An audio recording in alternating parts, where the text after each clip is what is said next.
प्यारे बच्चों, आज हम कक्षा 7वीं विषय हिंदी पुस्तक वसंत भाग 2 उपविषय पाठ 8 शाम एक किसान। इस कविता में कवि ने जाड़े की शाम के प्राकृतिक दृश्य का चित्रण जो है किसान के रूप में किया है। तो इस पाठ का हमारे पास एक ही व्याख्यान है। इस व्याख्यान में हम जो है कवि परिचय पढ़ेंगे, कठिन शब्दों के अर्थ जानेंगे, पाठ का भावार्थ करेंगे, पाठ का सार पढ़ेंगे और अभ्यास प्रश्नोत्तर भी करेंगे। तो चलिए शुरू करते हैं। तो बेटा, सबसे पहले है कवि परिचय। कवि का नाम सर्वेश्वर दयाल सक्सेना। नाम क्या है? सर्वेश्वर दयाल सक्सेना। जन्म 15 सितंबर 1927 को जिला बस्ती उत्तर प्रदेश में। उनका जन्म कहाँ हुआ, कब हुआ था? 15 सितंबर 1927 को और जिला बस्ती उत्तर प्रदेश में हुआ था। उनकी मुख्य रचनाएं एक नाटक है जिसका नाम है बकरी और एक काव्य संग्रह है खूंटियों पर टंगे लोग। तो मुख्य रचनाओं में क्या क्या है? नाटक, बकरी और काव्य संग्रह खूंटियों पर टंगे लोग। उनकी मृत्यु हुई 23 सितंबर 1983 में और उनका मृत्यु का स्थान था नई दिल्ली। कहाँ पर उनकी मृत्यु हुई? नई दिल्ली में। तो हमने पढ़ा बेटा कवि परिचय। नाम सर्वेश्वर दयाल सक्सेना। जन्म 15 सितंबर 1927 को जिला बस्ती उत्तर प्रदेश में। मुख्य रचनाएं बकरी, नाटक, खूंटियों पर टंगे लोग, काव्य संग्रह। मृत्यु 23 सितंबर 1983 को और मृत्यु स्थान नई दिल्ली। अब है बेटा कुछ कठिन शब्द। पहला है साफा। साफा का अर्थ होता है पगड़ी। दूसरा शब्द है गल्ला, जानवरों का झुंड। तीसरा शब्द है पलाश, टेसू के लाल फूल। पलाश क्या है? टेसू के लाल फूल। सिमटना, सिकुड़ना। सिमटना, सिकुड़ना। औंधी, पलट जाना। औंधी, पलट जाना। तो बेटा अब है कविता। 2 पैराग्राफ हैं छोटे छोटे। यहाँ पर कवि ने, अभी मैंने आपको बताया था शुरू में ही जब हम पाठ का नाम पढ़ रहे थे, तो मैंने आपको बताया कि कवि ने किसान के रूप में जाड़े की शाम के प्राकृतिक दृश्य का यहाँ किया है, चित्रण किया है। आकाश का साफा बांधकर सूरज की चिलम खींचता। चिलम हुक्का, गांव में जो हैं बड़े बुजुर्ग हुक्का पीते हैं, तो आप सभी ने हुक्का तो देखा ही होगा। आकाश का साफा बांधकर सूरज की चिलम खींचता बैठा है पहाड़। पहाड़ यानी किससे किया गया है मानवीकरण? किससे किया गया यहाँ पर? किसान से। कौन बैठा है? किसान। लेकिन कैसा लग रहा है? पहाड़ के जैसा। जिसने क्या किया हो? जैसे पहाड़ ने आकाश का साफा बांधा, तो यानी कि किसान ने सिर पे अपने जो पगड़ी बांध रखी है और वो क्या कर रहा है? हुक्का पी रहा है शाम के समय और ऐसे लग रहा है जैसे सूरज की चिलम खींच रहा है। ठीक है, तो यहाँ पर बेटा 5 एक रूपताओं की जोड़ी है। यानी कि जिस तरह से हम ये कह रहे हैं आकाश का साफा बांधकर, दूसरा सूरज की चिलम खींचता, तीसरा घुटनों पर पड़ी चादर सी। ठीक है, तो ये जो है कुछ एक रूपताएं हैं। यहाँ एक रूपताओं का जो है एक रूपताएं दर्शाई गई हैं कि किसकी किससे एक रूपता दिखाई गई है।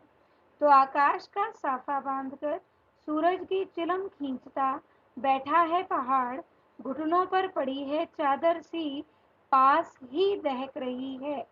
तो पहले हम इसका मीनिंग करते हैं।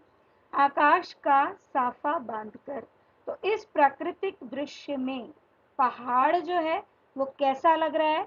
जैसे एक किसान बैठा हुआ हो, बैठे हुए एक किसान की तरह आकाश दिखाई दे रहा है। और आकाश के सिर पर, यानी कि आकाश के नहीं, सॉरी, यहाँ पर है पहाड़ के सिर पर आकाश रूपी क्या है?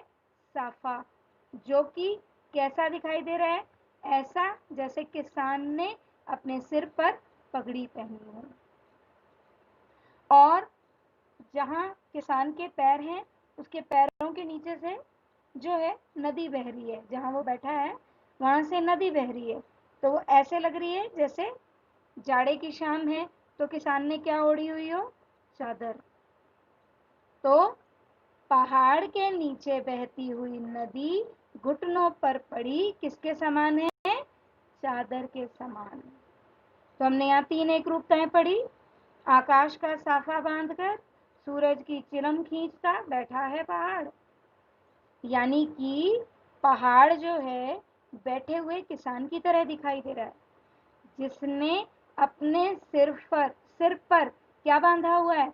आकाश रूपी साफा बांधा हुआ है, पगड़ी बांधी हुई है। और जिसके पहाड़ के नीचे जो नदी बह रही है वो कैसे लग रही है? वो ऐसे लग रही है जैसे घुटनों पर, किसान के घुटनों पर एक सफेद चादर पड़ी हो। आगे है पास ही दहक रही है पलाश के जंगल की अंगीठी। पास ही दहक रही है पलाश के जंगल की अंगीठी, यानी आसपास क्या है? पलाश के पेड़ हैं और पलाश के पेड़ों पर लाल लाल फूल खिले हैं। और वो लाल लाल फूल कैसे दिखाई दे रहे हैं? जैसे जैसे कि अंगीठी जल रही हो किसान के पास और अंगीठी में लाल लाल अंगारे जो होते हैं वो उनके समान। तो जलती अंगीठी के समान क्या लग रहे हैं? पलाश के पेड़ों पर लाल लाल फूल लग रहे हैं। अंधकार दूर पूर्व में सिमटा बैठा है भेड़ों के गले सा। अब 5वीं एक रूपता यहाँ क्या दिखाई गई है? वो है कि दूर पूर्व क्षितिज पर घना होता अंधकार कैसा दिखाई दे रहा है?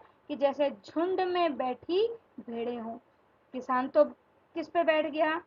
एक चट्टान पर, और ऐसा लग रहा है जैसे वो पहाड़ हो कोई, जिसने अपने सिर पर क्या बांधा हो? साफा, यानी आकाश रूपी पगड़ी बांधी हुई हो। और जिसके पैरों के पास से जो सफेद चादर है वो कैसी दिखाई दे रही है? जैसे एक नदी बह रही हो। फिर उसके आसपास जो जंगल है, जंगल में जो पेड़ हैं उसमें पलाश के जंगल, कौन से मेन जंगल कौन से हैं? पलाश के जंगल। और पलाश के जंगल पर जो लाल लाल टेसू के फूल हैं वो कैसे लग रहे हैं? जैसे किसान के पास रखी अंगीठी में अंगारे जल रहे हों। ठीक है। और 5वां क्या बताया है? कि उस अब किसान यहाँ है और दूर भेड़ों का झुंड है, भेड़ों के गल्ले सा दूर पूर्व में सिमटा बैठा है भेड़ों के गल्ले सा। तो पूर्व क्षितिज पर घना होता अंधकार ऐसा लग रहा है जैसे झुंड में बैठी भेड़ें हों। ठीक है। और पश्चिम दिशा में डूबता सूरज कैसे लग रहा है? चिलम की सुलगती आग की भांति। कैसा लग रहा है? चिलम की सुलगती आग की भांति। अब इतने में अब स्थिति पलट जाती है। कैसे पलट जाती है? अचानक बोला मोर। अचानक ही क्या हो जाता है? मोर बोल पड़ता है। मोर जो है आवाज लगाता है। अचानक मोर बोल उठता है और ऐसे लगता है मोर का बोलना जैसे किसी ने किसान को आवाज दी हो। और क्या कहा हो? सुनते हो? तो जैसे किसी ने किसान को आवाज दी हो, सुनते हो? अब ये सारा दृश्य जो है कैसा है? शांत है। शांत दृश्य में अचानक से क्या हो जाता है? मोर बोल उठता है। और मोर के बोलते ही ऐसे लगता है जैसे किसी ने आवाज दी हो, सुनते हो। अब किसी की आवाज देते ही चिलम औंधी, औंधी माने उल्टी, उलट जाती है, पलट जाती है। तो चिलम पर जो सुलगती आग है, अब चिलम औंधी हो गई तो क्या हुआ, वो आग बुझ गई, धुआं उठा और उसमें से धुआं उठने लगा। चिलम औंधी, चिलम उलट दी जाती है और चिलम के उलटते ही आग बुझ जाती है और उसमें से धुआं उठने लगता है। इसके बाद सूरज डूबा, अंधेरा छा गया और अचानक क्या हुआ, फिर सूरज डूब गया और सूरज के डूबते ही शाम ढल जाती है और रात का अंधेरा छा जाता है। तो देखो बेटा, चिलम के औंधे होने पर क्या हुआ, आग बुझी और धुआं उठा। लेकिन सूरज डूबने पर क्या हुआ, सूरज के डूबने पर शाम ढल गई, शाम जो है चली गई और रात का अंधेरा छा गया, किसान अपने घर चला गया। तो इस कविता में हमने क्या पढ़ा, हमें इस कविता में सर्वेश्वर दयाल सक्सेना जी ने जो है बताया, यहाँ पर उन्होंने क्या किया है, किसान के रूप में जाड़े की शाम के प्राकृतिक दृश्य का वर्णन किया है, चित्रण किया है। इस प्राकृतिक दृश्य में कौन है, पहाड़, जो कैसा लग रहा है, किसान की तरह, तो बैठे हुए किसान की तरह दिखाई दे रहा है। ठीक है, तो अब इस कविता का छोटा सा सार भी पढ़ लेते हैं। कविता का सार, कवि ने किसान के रूप में जाड़े की शाम के प्राकृतिक दृश्य का वर्णन किया है। कवि ने क्या किया है, कवि ने किसान के रूप में जाड़े की शाम के प्राकृतिक दृश्य का चित्रण किया है। इस प्राकृतिक दृश्य में पहाड़ बैठे हुए किसान की भांति दिखाई देता है। पहाड़ कैसा दिखाई दे रहा है, जैसे एक किसान बैठा हो। आकाश उसके सिर पर बंधे हुए साफे के समान है। मैंने बताया था आपको कि आकाश कैसा दिखाई दे रहा है, जैसे उस किसान ने अपने सिर पर सफेद रंग का साफा यानी पगड़ी बांधी हो। बहती हुई नदी घुटनों पर रखी चादर सी, बहती हुई नदी कैसे लग रही है, जैसे किसान के घुटनों पर कोई चादर, सफेद रंग की चादर रखी हो। पलाश के पेड़ों पर खिले लाल लाल फूल, अब पलाश के पेड़ों पर खिले लाल लाल फूल ऐसे लग रहे हैं जैसे जलती अंगीठी, अंगीठी जो है उसमें अंगारे जल रहे हैं। कैसे लग रहे हैं, जैसे जलती अंगीठी के समान। जलती अंगीठी के समान कैसे, जैसे अंगीठी में लाल लाल अंगारे जलते हैं, ऐसे ही पूरे जंगल में पलाश के पेड़ हैं और पलाश के पेड़ों पर टेसू के लाल लाल फूल लगे हैं, उनका रंग भी वैसा ही दिखाई दे रहा है। पूर्व दिशा में होता अंधकार झुंड में बैठी भेड़ों जैसा। अब पूर्व दिशा में, दूर पूर्व दिशा में जहाँ किसान बैठा है उससे पूर्व दिशा में अंधकार हो रहा है और वो अंधकार कैसा लग रहा है, जैसे झुंड में भेड़ें बैठी हों। और पश्चिम दिशा में डूबता सूरज चिलम पर सुलगती आग की तरह दिखाई दे रहा है। इतने में अचानक, अभी तो सारा सन्नाटा था, शांत था, अचानक से क्या हुआ, मोर के बोलने की आवाज सुनाई देती है। अचानक मोर के बोलने की आवाज सुनाई देती है। ऐसा लगता है मानो किसी ने आवाज लगाई हो। क्या आवाज लगाई हो, सुनते हो। इसके बाद वहां का नजारा ही बदल जाता है। क्यों, क्योंकि चिलम उलट जाती है और चिलम के उलटने से आग बुझ जाती है और धुआं उठने लगता है। सूरज डूब जाता है और सूरज के डूबते ही शाम ढल जाती है और रात का अंधेरा छा जाता है। तो ये हमने कविता पढ़ी, कविता का सार पढ़ा, कठिन शब्दार्थ, और अब हम बढ़ते हैं अभ्यास प्रश्नोत्तर की तरफ। हमारा पहला प्रश्न है बेटा, इस कविता में शाम के दृश्य को किसान के रूप में दिखाया गया है। यह एक रूपक है। मैंने आपको बताया यहाँ जो है एक रूपता दिखाई दी गई है। जो आकाश है वो कैसा है? किसान के सिर पर बंधे साफे के समान। जो जाड़े की शाम है उसकी तुलना किससे की गई है, यानी कि उसका मानवीकरण किस रूप में किया गया है? किसान के रूप में। तो ऐसी 5 एक रूपताओं की जोड़ी बनी है पहली। और यहाँ पर इस प्रश्न में आपको कुछ जोड़ियां तो बताई जा रही हैं और कुछ वो आपसे पूछ रहा है कि बाकी जो जोड़ियां हैं वो आप बताओ वो कौन कौन सी हैं। तो इस तरह हमें पांचों जोड़ियां जो हैं, पांचों एक रूपताएं जो हैं वो क्लियर हो जाएंगी। फिर से प्रश्न पढ़ रही हूँ बेटा। इस कविता में शाम के दृश्य को किसान के रूप में दिखाया गया है। यह एक रूपक है। इसे बनाने के लिए 5 एक रूपताओं की जोड़ी बनाई गई है। उन्हें उपमा कहते हैं। पहली एक रूपता आकाश और साफे में दिखाते हुए आकाश का साफा वाक्यांश आया है। पहली एक रूपता किसमें दिखी है? आकाश और साफे में दिखाते हुए आकाश का साफा वाक्यांश आया है। इसी तरह तीसरी एक रूपता नदी और चादर में दिखाई गई है। किस किस में दिखाई गई है? नदी और चादर में दिखाई गई है। मानो नदी चादर सी हो। अब वो हमसे पूछ रहा है कि अब आप दूसरी, चौथी और पांचवी एक रूपताओं को खोजकर लिखो। तो दूसरी एक रूपता आकाश का साफा बांधकर, आगे क्या लाइन थी? सूरज की चिलम खींचता। तो दूसरी एक रूपता कौन सी है? सूरज की चिलम खींचता बैठा है पहाड़। कि सूरज की चिलम खींचता हुआ पहाड़ बैठा है, यानी कि किसान जो है वो क्या कर रहा है? सूरज रूपी चिलम को खींच रहा है।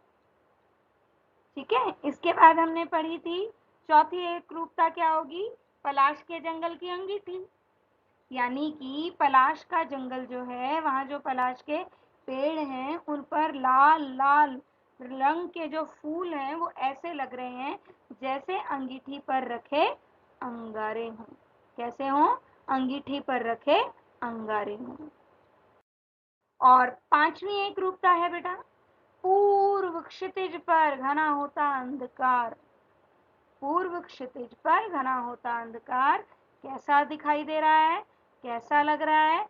मानो दूर झुंड में कौन बैठी हो? भेड़ें। ठीक है। तो भेड़ें झुंड में बैठी हो, वैसा क्या लग रहा है? पूर्व क्षितिज पर घना होता अंधकार दिखाई दे रहा है वैसा। अब प्रश्न संख्या 2 है, शाम का दृश्य अपने घर की छत या खिड़की से देखकर बताइए। कुछ प्रश्न आपसे पूछे जा रहे हैं।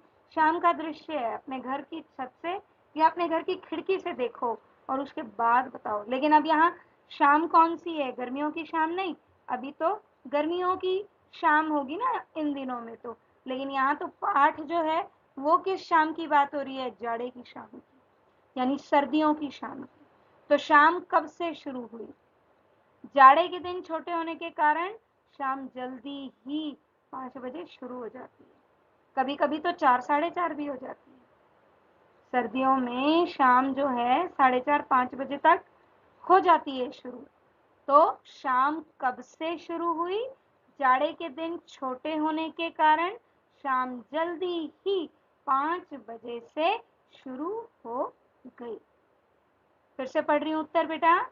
जाड़े के दिन छोटे होने के कारण शाम जल्दी ही 5 बजे से शुरू हो गई।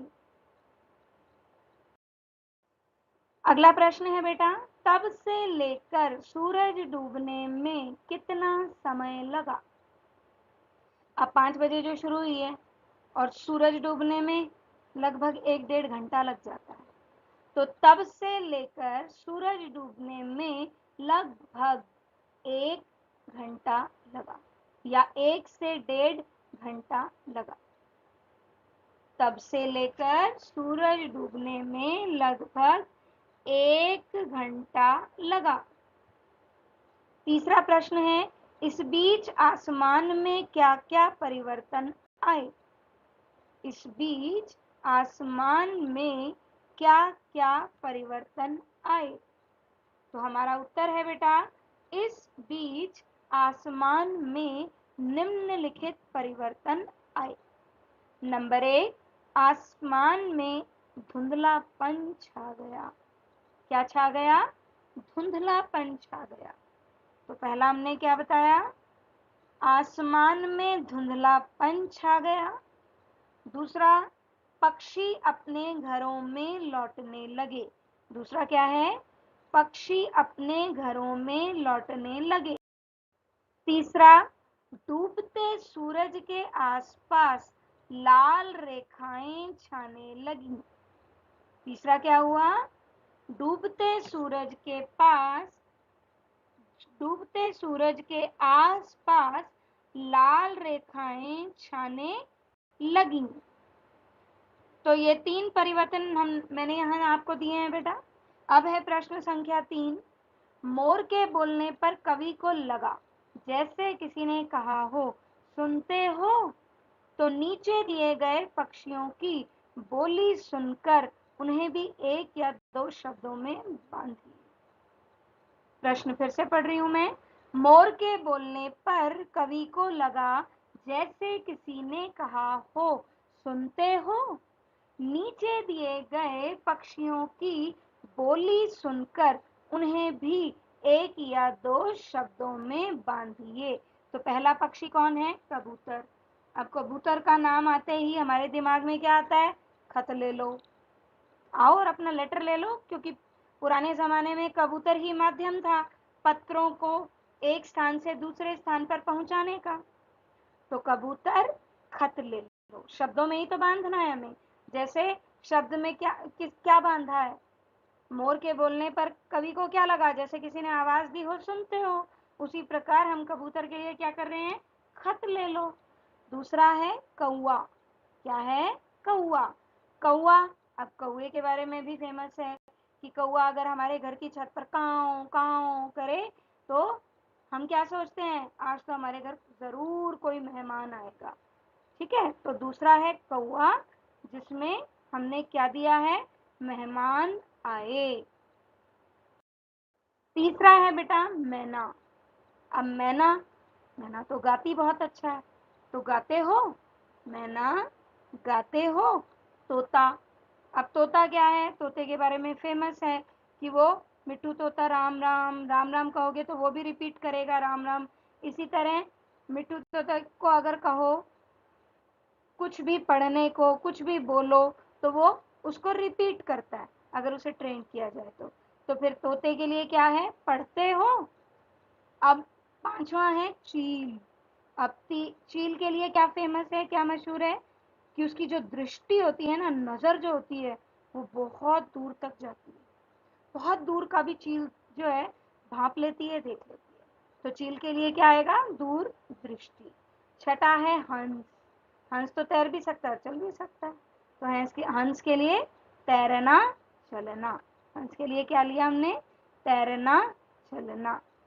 अब है बेटा कुछ मौखिक प्रश्न। अब हमने पाठ पढ़ लिया, यानी कि कविता को पढ़ लिया है, कविता का सार पढ़ लिया है, अभ्यास प्रश्नोत्तर डिस्कस कर लिए हैं। तो इन मौखिक प्रश्नों के उत्तर देना कोई मुश्किल नहीं है। तो नदी की तुलना किससे की गई है? बिल्कुल सही, कविता में बताया गया आपको, नदी की तुलना किसान के घुटनों पर रखी चादर से की गई है। दूसरा है आकाश की तुलना किससे की गई है? किसान के सिर पर बंधे साफे से। तो आकाश की तुलना किसान के सिर पर बंधे साफे से की गई है। तीसरा प्रश्न, चिलम के उलटने से क्या हुआ? चिलम के उलटने से क्या हुआ? चिलम जब औंधी हुई, उल्टी, तब क्या हुआ था बेटा? तब आग बुझ गई और धुआं उठने लगा उसमें से। किसमें से? चिलम में से। चिलम के उलटने पर आग बुझ गई और धुआं उठने लगा। अब देखो मैंने चौथा प्रश्न यहाँ आपको दिया है, सूरज डूबने पर क्या हुआ? क्योंकि दोनों में अंतर है, तो ध्यान से इन प्रश्नों के उत्तर लिखना बेटा। ठीक है, तो सूरज डूबने पर क्या हुआ?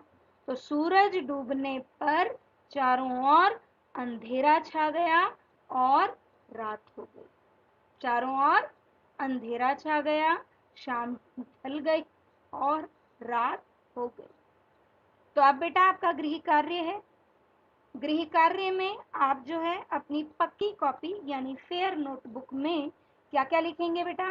कवि परिचय लिखेंगे, इस पाठ में आए कठिन शब्दार्थ लिखेंगे और अभ्यास प्रश्नोत्तर।